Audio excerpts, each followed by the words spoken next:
বন্ধুসকল চাওক, এইটো যেটো আপোনাৰ কুকুৰা দেখা পাইছে, এটা আপোনাৰ অৰিজিনেল লোকেল কুকুৰা হয়। তো এইটো কুকুৰা আপোনাৰ সৰ্দি হৈছে। চাওক সৰ্দি শব্দটো চাওক, তাৰ চাওক ইমান ক্লিয়াৰলি শব্দ নাই। আৰু আপোনাৰ তাক সেই নাকত চাওক, নাকত পানী লাগি আছে। চাওক চাইছেনে বন্ধুসকল, এইটো চাওক নাকত পানী লাগি আছে। তো তাৰ সৰ্দি হৈছে, এইটো চাওক নাকত পানী, আৰু শব্দটো ক্লিয়াৰ নহয়। এইটো চাওক কেনেকুৱা শব্দ হৈ আছে, এইটো চাওক এই মুৰ্গীটো। এই আপোনাৰ ধৰক এতিয়া মই ধৰা পেলাই দিছোঁ যে তাৰ সৰ্দি হৈছে, বুজিছে। তো এতিয়া কিছুমান ফাৰ্মাৰ গমেই নাপাব সৰ্দি হৈছে নে নাই। তো এতিয়া তাক ট্ৰিটমেণ্ট কৰিলে লগে লগে ভাল হৈ যাব। কিন্তু এনেকুৱা এটা কণ্ডিশ্যন হৈ যাব, সি কিন্তু নাখাব। তাৰ আপোনাৰ সৰ্দিটো যদি আপোনাৰ বেছি হৈ যায়, তেতিয়া সি নাখাব কিন্তু। তো তেতিয়া আপুনি মেডিচিন দিলেও ইমান কাম নকৰে। সেইকাৰণে আপুনি ফাৰ্মত সোমোৱাৰ লগে লগে সেই বস্তুটো চাব যে ক'ৰ পৰা শব্দ আহি আছে, কোনটো মুৰ্গী শব্দ কৰি আছে।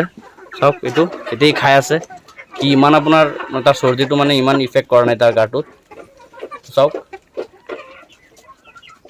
তো এইটো মুৰ্গীক আপোনাৰ ভাল কৰিবলৈ কি কৰিব, তো মই আপোনাক মেডিচিনটো কৈ আছোঁ।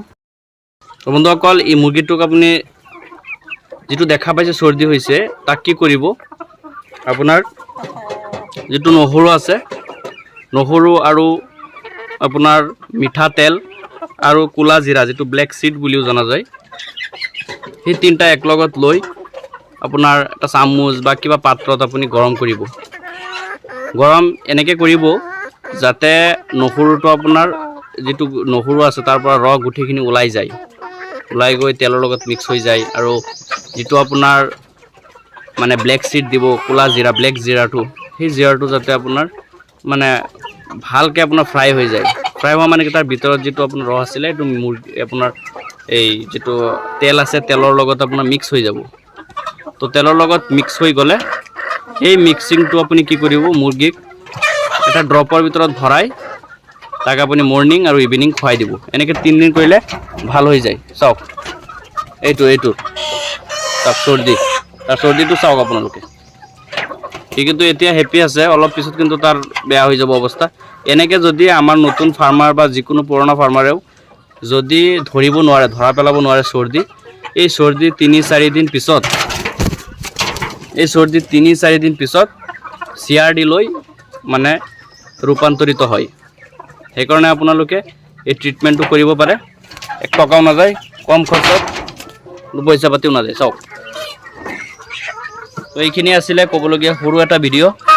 যদি ভিডিঅ'টো ভাল লাগিল বা কিবা যদি জানিব পাৰিছে, তেনেহ'লে মোৰ যিটো ভিডিঅ' আছে, ভিডিঅ'টো লাইক কৰি দিয়ক আৰু কমেণ্ট বক্সত এটা কমেণ্ট কৰি দিয়ক। আৰু মোৰ চেনেলটো যদি এতিয়ালৈ আপুনি ছাবস্ক্ৰাইব কৰা নাই, তেনেহ'লে প্লিজ ছাবস্ক্ৰাইব কৰি নিজৰ কৰি লওক। কাৰণ সদায় মীন পালন, পশুপালন এইবিলাক বিষয়ৰ লগত জড়িত ভিডিঅ' আপলোড দিবলৈ মই চেষ্টা কৰোঁ। বন্ধুসকল, আপুনি যদি মীন পালন, পশুপালন এইবিলাক কাম কৰি আছে বা এইবিলাক কাম কৰিম বুলি যদি ভাবি আছে, তেনেহ'লে অসমৰ কৃষি কথা নামৰ চেনেলটো ছাবস্ক্ৰাইব কৰি নিজৰ কৰি লওক। বন্ধুসকল, ভিডিঅ'টো প্ৰথম অৱস্থাৰ পৰা শেষলৈ চোৱাৰ বাবে অসংখ্য ধন্যবাদ জনাইছোঁ।